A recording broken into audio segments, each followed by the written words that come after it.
I guess we'll start. So we're studying the laws of Basar BeHalav, and we were in the middle of the a discussion in Shulchan Aruch Siman Pei Zayin Halacha Gimel, and the Rama Rav Moshe Isserlis says that there is a custom to allow chicken to be placed in almond milk. We talked about this last time, milk and chicken, because it's only rabbinically prohibited. It's only asur midrabanan. He doesn't worry about Marit Ayin in the din of Rabbanan. That's going to be our discussion today. But in the case of a kosher animal, not chicken, so Basar BeHalav, such as cow, and almond milk, a person needs to put the almonds next to the almond milk because of Marit Ayin, because of what other people will see. And the same law is explained earlier in Yoredea, in Siman Samech Vav, when discussing the laws of blood. Speaking of that law, this stems from a Gemara in Masechet Kreitut. Masechet Kreitut says that if a person has fish blood in a cup, and for whatever reason he wants to drink this fish blood, it's asur for him to drink this blood of the fish unless he puts scales on the side of the cup. And this way, the onlooker will see that he's not drinking blood that he's not allowed to drink, but rather blood of fish, which is permitted. Right? We're worried about Marit Ayin, so we don't want this person to think that he's drinking dam basar. Dam basar is meat blood that you're not allowed to drink. Again, this concept of Marit Ayin has big ramifications in general in all parts of halacha. This is where it comes from. Now, there's a difference when it comes to a deoraita law, a law from the Torah, and a derabanan. And the source of our halacha, who says that it comes from the din of the fish blood, okay, says you can't some of the people say you can't really compare the case of the fish blood and the blood and the chicken with the milk, because fish blood, with regards to fish blood, the fish scales are needed, because if you don't, you might come to stumble and drink meat blood, which is an isur deoraita. But when it comes to chicken and milk, says the mefarshim, that we're dealing with an isur midrabanan straight through. So therefore, there's no need to worry about Marit Ayin when it comes to chicken and milk, because the chicken and milk is 2 steps away from the Isur Deoraita, which we're going to go see later what those 2 steps are. Now, the Taz here writes that if a person has the almonds, he should still place the almonds next to the chicken, lechatchila, or next to the almond milk, lechatchila, because whenever you have an opportunity to be metaken and fix the situation by covering yourself, and that's what a person should do. All right, so really, lechatchila, you should do that. But if you didn't by chicken and milk, it's okay. If there's no almonds to be found, then you can eat the chicken that's cooked with the almond milk. And he even holds to say even the meat cooked with the almond milk is okay. The Taz the Taz holds that. The Shach is more strict and says we even find cases of Isur D'Rabbanan, rabbinical prohibitions, where we worry about Marit Ayin. And therefore, according to the Shach, he argues that if a person was to eat chicken with milk, chicken with almond milk, he would have to put the almonds near the milk. Now, when it comes to Marit Ayin, there is a general rule, and the rule is that Marit Ayin afilu bechadrei chadarim, even if you are in a private inner chamber, an inner room, meaning one person can argue that, well, if no one's watching me, then why do I need to care about Marit Ayin? I'm in my basement, locked up in a room, and therefore, why do I need to put almonds next to the almond milk when I'm eating my chicken or I'm eating my meat, because no one's watching me? But bechadrei chadarim, we say Marit Ayin even applies. So If that's the case, the question is now, why does the Rama in the halacha that we quoted, that we learned last time and today, why does the Rama only require us to put the almonds next to almond milk with meat? Why does he say it with chicken? Again, the Rama says that when it comes to chicken, you don't need to put the almonds next to the almond milk, but when it comes to meat, you do. Why make the difference? If we have this issue of chadrei chadarim, and if the Rama holds like the Shach that he says that even by Isud Rabbanan, which is chicken, we should be worried about it, so why make the difference? So the Rama actually says we're talking about a case where the person is cooking the chicken and the almond milk in private. And the concept of Marit Ayin applies even bechadrei chadarim, like we said. But that concept only applies when something can be misconstrued into an Isur deoraita. If someone is watching you do something and may think that you are doing a biblical prohibition, a biblical sin, that's when Marit Ayin applies even in the small rooms. But if someone watching you do something may think that you're only doing an Isur de Rabbanan, then the Chadrei Chadarim doesn't apply. So therefore, since chicken and milk is only an Isur de Rabbanan, right? We're not allowed to eat chicken and milk, but it's only a de Rabbanan. So therefore, the fact that I'm doing them private, there's no Marit Ayin if I eat chicken and almond milk, even in private, and therefore I don't need to put my almonds next to the almond milk. But meat, however, and milk is a deoraita. It's a biblical law. I'm not allowed to have a cow meat and milk. And therefore, even when I'm in private, I need to place some sort of recognizing thing, a heker. In this case, it would be just putting some almonds next to the milk to let everybody know that this meat has been cooked with almond milk and not regular milk. Now the Rambam in Hilchot Machalot Asurot writes that eating Basar Adam is human flesh, does not transgress a negative prohibition of eating tameh, but rather, if a person eats Basar Adam, it's really there's a positive commandment from abstaining from doing so, and therefore Basar Adam is asur. We're not allowed to eat Basar Adam, but not because it's a lav, but because there's a positive mitzvah aseh to and through the mitzvah aseh we don't eat the Basar Adam. Now Chalav Adam, the milk of a human being, is permitted. We're going to learn that later. Dam Adam, the blood of a person, is also mutar. We're also going to learn that later. Now, if human flesh is asur, then how can human milk and human blood be mutar?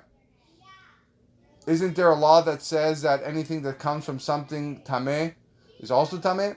If my flesh is tameh, right? I can't eat my flesh. I can't eat anybody's flesh. But yet the milk comes from the body. The blood comes from the flesh. So how come we allow a person to eat chalav adam and dam adam? How is it possible? The answer is this again, that concept of whatever comes from something tameh is considered tameh only applies to something which is asur from a lav, from a negative commandment in the Torah, but not something that's asur based on a positive commandment. So therefore, since basar adam, since the flesh of a human being is asur based on an inference from a positive commandment, so therefore we limit the isur only to basar adam itself, and the milk of a human and the blood of a human, which comes from the basar adam, is not included in that prohibition. When we move on to halacha dalid, and we go along those lines. Get my Shulchan Aruch, actually I left it behind me. So halacha dalid says as follows. Again, Pei Zayin. Asur levashel b'halav isha mipnei Marit Ayin. Shulchan Aruch says it's asur to cook meat with woman's milk because of Marit Ayin. Ve'im nafal letoch hatavshil batel ve'en tzarich shi'ur. But if the milk fell into the food, if breast milk fell into your meat stew, obviously beshogeg, unintentionally, we're not talking about that you purposely put it in. If it fell into the meat, it's batel, it's nullified, and you don't even need a measurement against it. I mean, you don't need 60 times the meat, it's immediately nullified. Says the Rama, Venire, it seems, lefize, according to this, the kol sheken, obviously, all the more so, the asur levashel lechatchila, that it is prohibited to cook primarily, b'chalav teme'ah, meat lechatchila with non-kosher milk, or basar tameh bechalav tahor, or non-kosher meat with kosher milk. V'dafka basar behema. It's more specifically, this din of Marit Ayin, again it's all connected to Marit Ayin, applies to meat, basar behema. Aval ba'of de Rabbanan en lahush. But when it comes to chicken, which is the Rabbanan, we're not worried about Marit Ayin. So this, again, the Rama says, all the more so it's asur because of Marit Ayin, to cook, obviously eating we know you can't do it, to cook lechatchila, non-kosher milk with kosher meat, or vice versa, non-kosher meat with kosher milk, and that only applies to meat, but not to chicken because there's no Marit Ayin on the Yisur D'Rabbanan. So that's halacha dalid. This halacha stems from the Rashba. The Darchei Moshe is actually the Rama that wrote a commentary on the Bet Yosef, and he says that the Rashba actually contradicts himself. On the one hand, the Rashba permits meat and non-kosher milk bebishul by cooking it. The Rashba, on one hand, he says in one place he says it's allowed to cook kosher meat and non-kosher milk without any problem of Marit Ayin, and on the other hand, he forbids cooking the breast milk of a woman with meat because of Marit Ayin. So the Rama asked a question. He asked in Darchei Moshe, why is cooking breast milk from a woman and meat any worse than cooking non-kosher milk with meat? Why does the Rashba say that non-kosher milk with meat is okay, but when it comes to breast milk, it's not okay? So there are a few answers. One answer that's brought down by the Taz says that the laws of Marit Ayin apply only to food that is kosher to eat.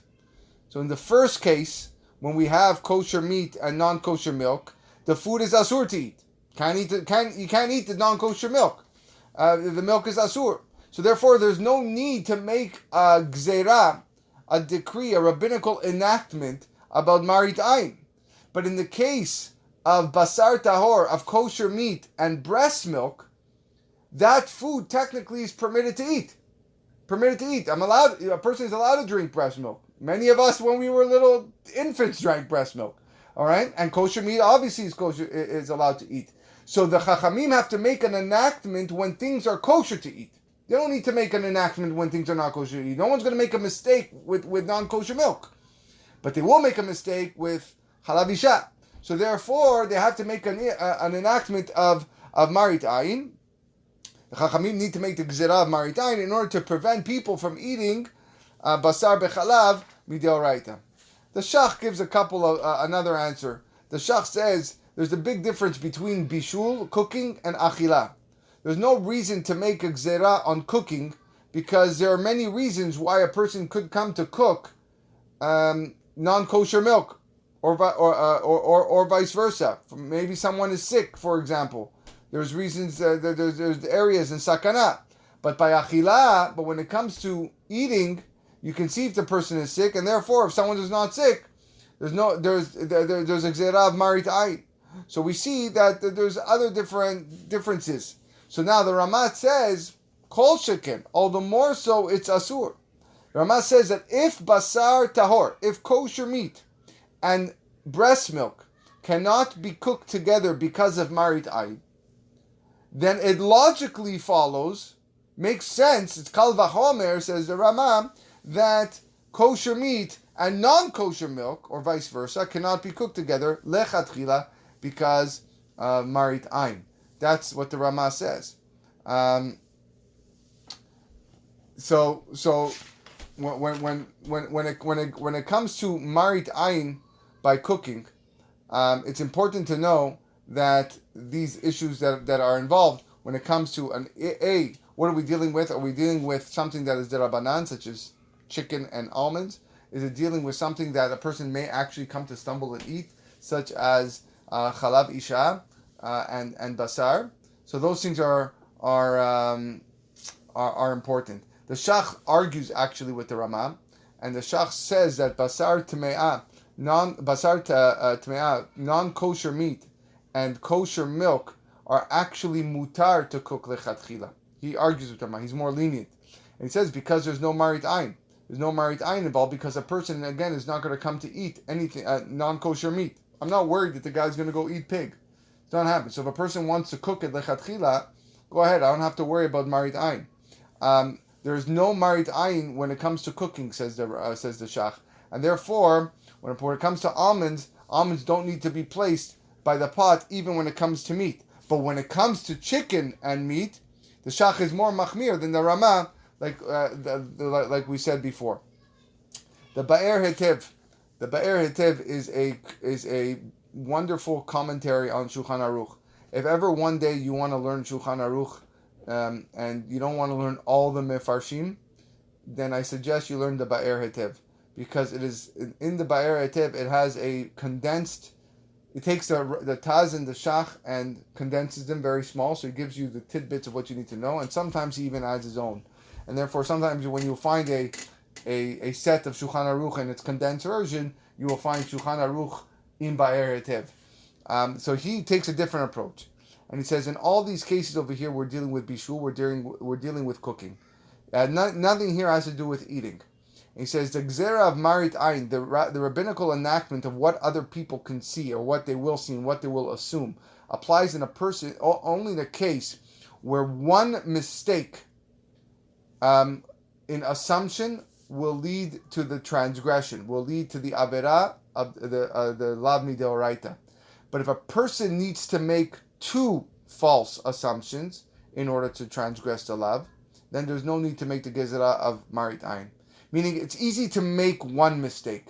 And maybe one mistake, okay, that person could be doing wrong. But to assume that the guy's doing two things wrong, or there's two things wrong with what he's doing, again, based on assumption, Marit Ayin, we're not worried that a person's going to make two mistakes. So therefore, there is a gezerah, there is an enactment of Marit Ayin not to cook non-kosher milk and kosher meat, non-kosher meat and kosher milk, because someone might think that meat is actually kosher meat.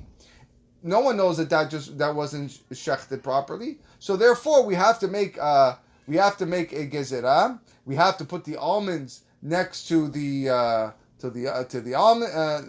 almond milk, because someone might make a mistake about the basar tme'ah, or may come to cook basar tahor with chalav tahor, so on and so forth. There's one mistake. But in the case of the chicken and the almond milk, there's no gzerah of Marit Ayin, because it's unlikely people are going to make two mistakes. What are the two mistakes? They're not going to think the chicken is meat and that the almond milk is cow's milk. So there's two issues here that a person's unlikely to make. And that's why the Ba'er Tev says, this is why that when it comes to chicken milk, you don't need to put the almonds, chicken and almond milk. You don't need to put the almonds next to you don't need to put the almonds next to the almond milk, because people are not going to make two mistakes. They're not going to think that the chicken is actually meat, and they're not going to think that the almond milk is cow milk. But if it was meat and almond milk, that's only one. So therefore, I know that's meat. It's clearly meat. So therefore, you only have the one, and a person might make a mistake, so you put the almonds next to the almond milk. The Taz takes a strict approach. The Taz says that cooking chicken in milk is asur lechatchila. This is not almond milk. This is regular milk. It's asur lechatchila, even though it's only asur derabanan. He says because of Marit Ayin, even though it's asur. Now we know we can't eat chicken and milk. That's vadai. But even cooking chicken and milk is asur lechatchila because of Marit Ayin. And there's 3 reasons. One, he says sometimes chicken looks like meat. So it's easy for people to make a mistake and think that this is meat being cooked with milk. Second reason he gives is that a person should be more strict in the case of chicken than by treifot, than by non-kosher animals, because there's actually a Tana that holds that basar of and chalav is asur mideoraita. You study the Gemara, you'll find that there is a basar, that there is one Tana that holds that chicken and milk is an isur deoraita. Last but not least, you remember Rabbi Yossi Haglili, we talked about him in the first or last year, how he used to eat chicken with milk. He held that it was fine. So Taz says, we don't want people to think that halacha is like Rabbi Yossi Haglili, who says that chicken is mutar to eat even midrabanan. So that's why we say to these, no, even cooking chicken and milk lechatchila, a person cannot do it because of Marit Ayin. Halacha lemaaseh, there is an isur of Marit Ayin to cook non-kosher meat with chalav tahor, or vice versa, non-kosher milk with kosher meat, and by cooking chicken with milk. In all cases, there is an isur of Marit Ayin. In the case of chicken cooking with almond milk, lechatchila, the best thing to do, like we said at the beginning, a person should place the almonds next or on the plate so that people can see. But again, if he didn't do it, it's fine. And in the case of chicken and non-kosher milk, when it comes to cooking that, there's no Marit Ayin by cooking, because here we have it's a derabanan, so we're not worried about the Marit Ayin. So that's the halacha lemase. We see it nowadays. So it brings up a few practical questions that you may hear people ask sometimes. You know, someone has asked, can I, especially now with all this Beyond Meat and really, really good fake meat that people are having right now, or Parve meat, vegetarian stuff, can a person eat any of this stuff, a Parve hot dog or a Parve burger with butter? And if he wants to smear butter on it, is there a problem of Marit Ayin? Right? Is there a problem if I want to put a cheese, a sliced cheese on these Beyond Meat burgers, right? So there are a lot of teshuvot written, and although there are people that are strict about this, and some will say, it gives the impression of, but we're not ushering that. The fact remains that a person can eat margarine with meat because it's common to use margarine. People use margarine all the time, so therefore the same would apply to soy hot dogs or to soy meat. If a person wants to eat soy meat, okay, now that it's common, especially now that it's common, then a person can have butter or cheese with it. Similar question is asked at the end of a Shabbat meal that a person has. Now, how is it possible to serve Parve ice cream at the end of the meat? Right? Do I have to make an announcement that this is Parve ice cream? Right? I'm here. Some of these ice cream you see now, they're quite good. Right? I don't know if you've had them on your Shabbat table. You think you think they're dairy almost. Do I have to make an announcement? Say, everybody, this is Parve ice cream. Do I need to make that heker? Just like I got to put the almonds by the almond milk. Do I have to make? You have to put a sign that says this is Parve ice cream here, because doesn't it look like I'm eating dairy after meat? Again, no announcement needs to be made because it's well known nowadays that many people serve this Parve ice cream after a meat seudah. And truth is, any form is a heker, as long even the box of the almond milk. You don't have to actually place the almonds. If you put the almond milk container on the table and people see that it's almond milk, then that's sufficient enough for heker. Or the fact, like we said, that a lot of people are know nowadays that these things exist. There are a lot of types of non-dairy milk. Let's remember that we live in days today that are not the same as even 10 years ago. So many people are find themselves to be lactose intolerant. There are so many products on the market now that are vegan, that are lactose free and dairy free and meat free. It's free of everything. You kind of ask yourself, what actually are you eating, right? But Yeah, so this stuff is available, and the fact that it's so readily available, you don't even need the chachila. You should make the heker, but it's understandable that a person can do so.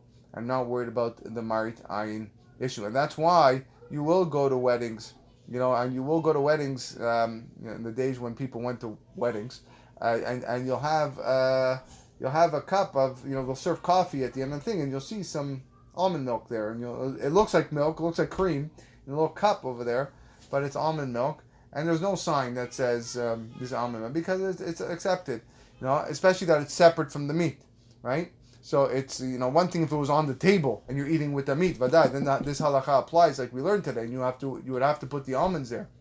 But if it's coffee separate after the meal by dessert time, then there's no need to put it because it's understandable that it's almond milk. You don't even need the care. So this is a very very practical law, believe it or not, in Shulchan Aruch, one that has lots of ramifications and effects on our everyday lives.